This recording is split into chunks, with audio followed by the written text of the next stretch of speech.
ಬೇನಾಮಿ ಆಸ್ತಿ ಸಂಪಾದಿಸಿದ್ದಾರೆಂದು ಆರೋಪಿಸಿ ಆರ್ಟಿಐ ಕಾರ್ಯಕರ್ತ ಸ್ನೇಹಮಯಿ ಕೃಷ್ಣ ಲೋಕಾಯುಕ್ತಕ್ಕೆ ಮತ್ತೊಂದು ದೂರು ಸಲ್ಲಿಸಿದ್ದಾರೆ.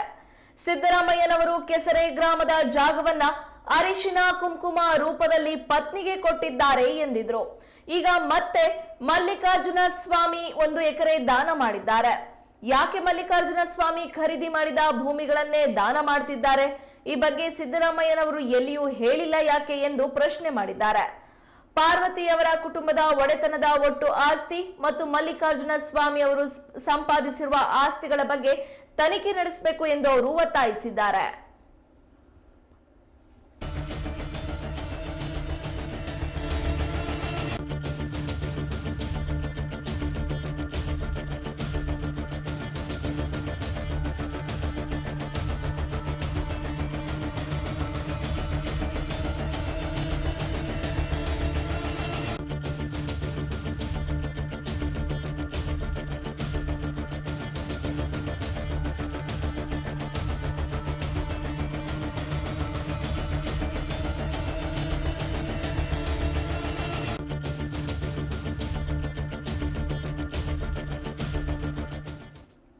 ಸಾವಿರದ 1983ರಲ್ಲಿ ಆಲನಹಳ್ಳಿಯ ಸರ್ವೆ ನಂಬರ್ 113/4ರಲ್ಲಿ 1 ಎಕರೆ ಖರೀದಿ ಮಾಡಿದ್ದಾರೆ.